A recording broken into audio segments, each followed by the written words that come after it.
morning, everyone. My name is Jennifer Arcelia, Best at Mathematics A1. We are from Group 2 together with Arnel Bangalao, and our report is all about formulating your philosophy of education.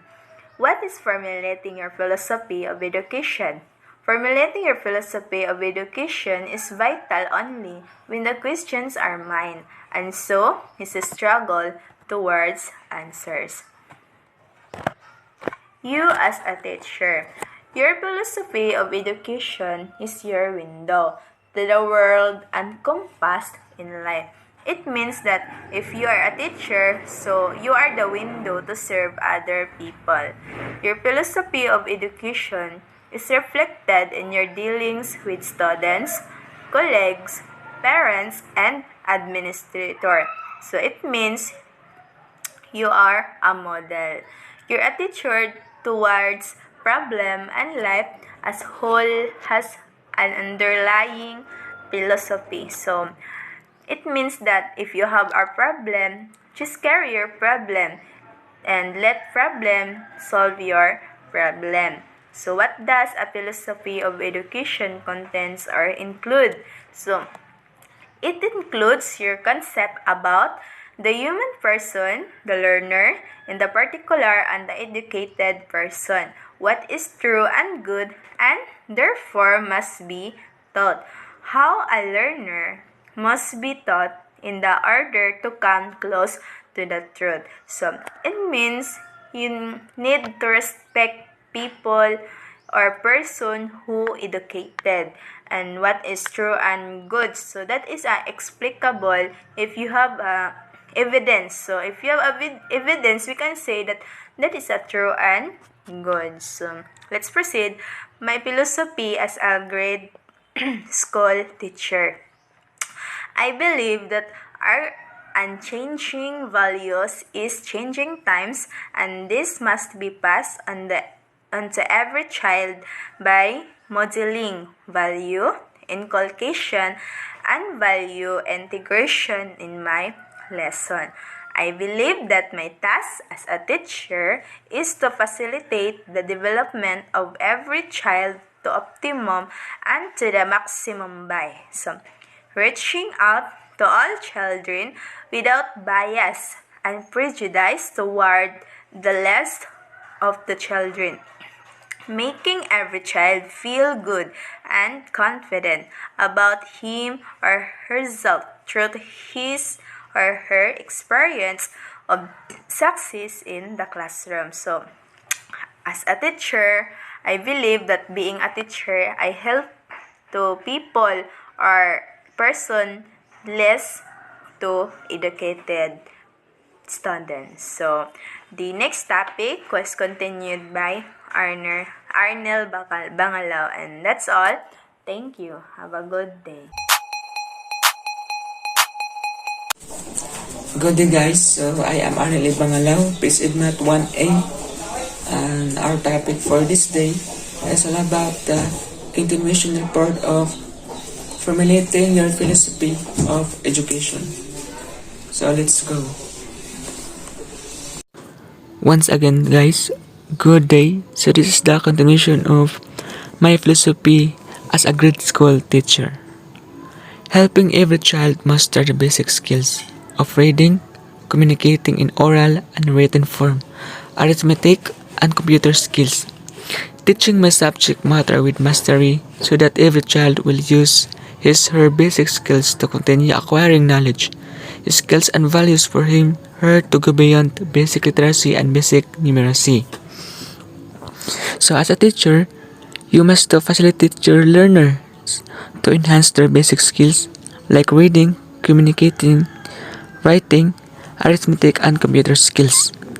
You must to give your best in teaching to your learner to acquire more knowledge, skills, and values.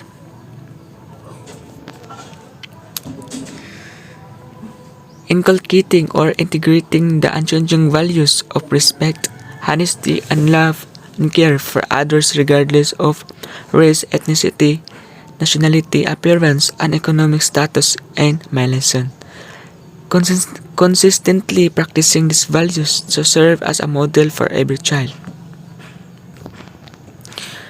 Strengthening practicing these values to serve as a model for every child through hand-on, minds-on experiences inside and outside the classroom, providing every child activities meant to develop the body, the mind, and the spirit. As a teacher in grade school, you must to set a high moral standard to your class to integrate the unchanging values of respect, honesty, love, and care, regardless of how they are. Being a good teacher, serve as a model of a learner. Even in the outside of the classroom, teachers may use these values. And also, you must to provide activities to the learner to develop their body, mind, and spirit. They become more active if the teacher manages them wisely.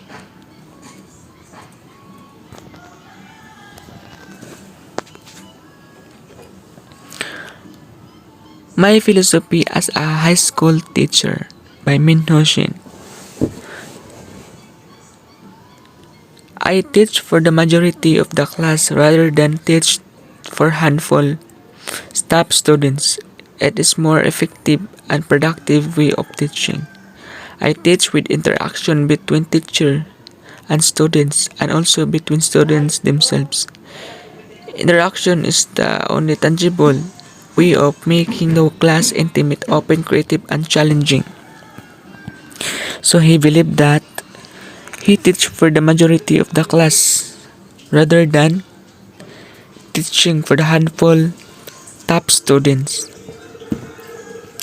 And the interaction between teacher and students and between students and students themselves.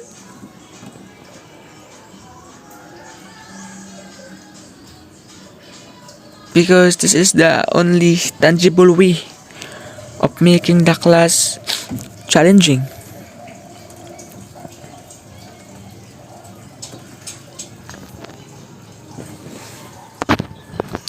So let's proceed to the summary of philosophy of education. It is important that you make implicit your philosophy of education. Your philosophy of education is your own window to the world and compass in life. Your philosophy is your own thought and formulation, never formulated for you by another. That is why you are advised to begin stating it with phrase I believe. It is best to state it in the concrete, not in the abstract like a theory, because this is your own blueprint to daily life. It means that your philosophy should make clearly toward education, because this is our window and compass in our life to the world. It is our own thought and formulation. So our philosophy must start with I believe. Our philosophy is a blueprint in our life. So we should make our philosophy clearly and have enough reason why we need to go forward and reaching our goal.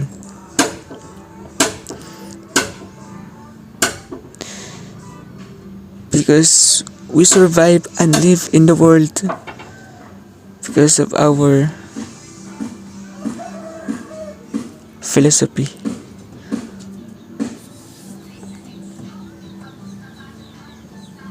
And that's all. Thank you.